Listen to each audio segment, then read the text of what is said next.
नमस्कार दोस्तों, जय सनातन। स्वागत है आपका मेरे इस YouTube चैनल में, जहां हम आपको उन घटनाओं से अवगत कराते हैं जो लोगों के जीवन में घटित होती है। दोस्तों, कुछ घटनाएं ऐसी घटित होती हैं जो आपको यह मानने पर मजबूर कर देती है कि व्यक्ति चाहे कितना भी परमात्मा के होने पर सवाल खड़ा कर दे, परंतु लोगों के साथ घटित घटनाएं परमात्मा के होने का एहसास करा ही देती है। दोस्तों, आज के इस वीडियो में एक ऐसे ही घटना से अवगत कराऊंगा जिससे हमें परमात्मा के होने का एहसास होगा और उस घटना से हमें प्रेरणा भी मिलेगी। अगर आपने चैनल को अभी तक सब्सक्राइब नहीं किया है तो चैनल को सब्सक्राइब करें और बेल आइकन को ज़रूर दबा दें ताकि मेरे आने वाली हर वीडियो का नोटिफिकेशन सबसे पहले आप तक पहुंच सके।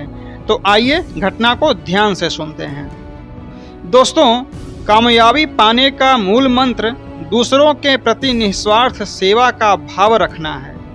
निस्वार्थ सेवा से की गई सेवा किसी का भी हृदय परिवर्तन कर सकता है। व्यक्ति को चाहिए कि अपने आचरण में सदैव सेवा का भाव निहित रखे, जिससे अन्य लोग भी प्रेरित होकर कामयाबी के मार्ग पर अग्रसर हो सकें। जब हम एक दूसरे के प्रति सेवा भाव रखते हैं तब आपसी द्वेष की भावना स्वतः समाप्त हो जाती है। सेवा से बढ़कर कोई परोपकार नहीं है।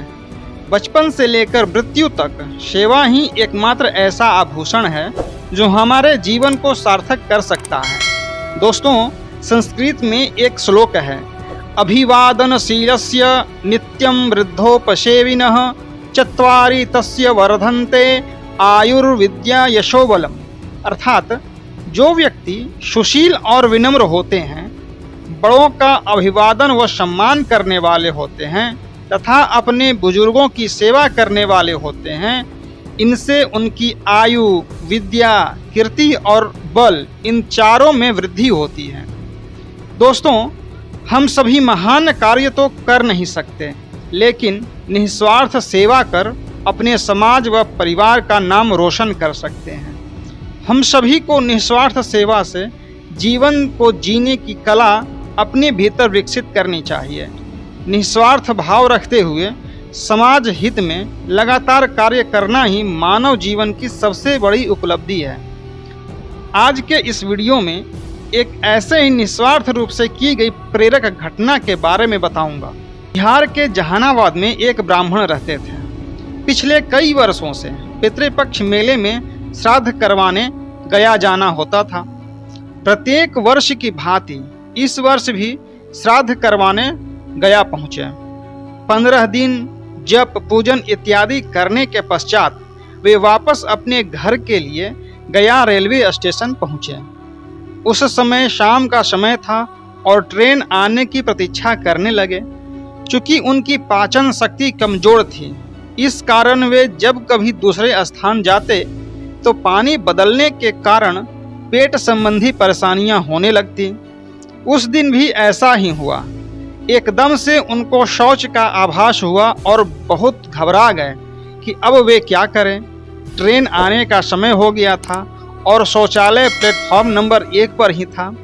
ऐसे में इतना अधिक सामान जो कि प्लेटफॉर्म नंबर 9 तक ऑटो रिक्शा वाले की मदद से ले आया था, उनको लेकर कैसे और कहां जाएं, इस असमंजस की स्थिति में कुछ समझ नहीं पा रहे थे। तभी उनके बगल में एक अनजान व्यक्ति आकर बैठ गया।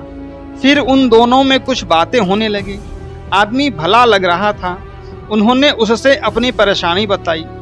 यह सुनकर उसने कहा कि देखिए भाई साहब, इस प्लेटफॉर्म पर तो कोई शौचालय नहीं है। आपको प्लेटफॉर्म नंबर 1 पर जाना पड़ेगा। आप यहीं सामान रख दें और शौचालय चले जाएं। मैं आपका सामान देखता रहूँगा।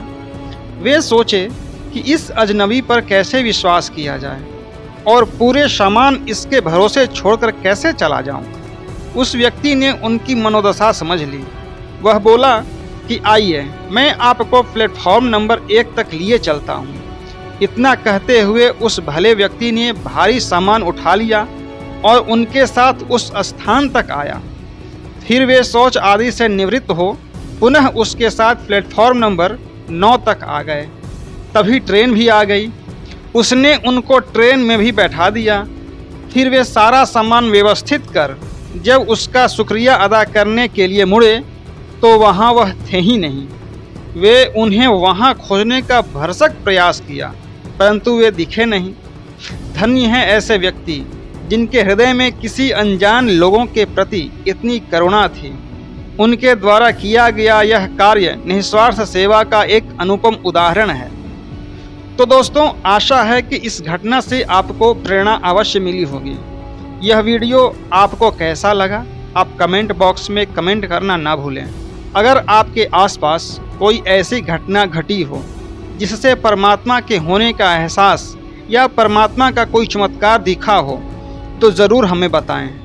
अगर आपने चैनल को अभी तक सब्सक्राइब नहीं किया है तो चैनल को सब्सक्राइब कर लें और बेल आइकन को ज़रूर दबा दें ताकि मेरी आने वाली हर वीडियो का नोटिफिकेशन सबसे पहले आप तक पहुंच सके।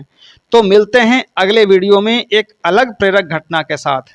तब तक के लिए आज्ञा दीजिए। जय हिंद, जय भारत।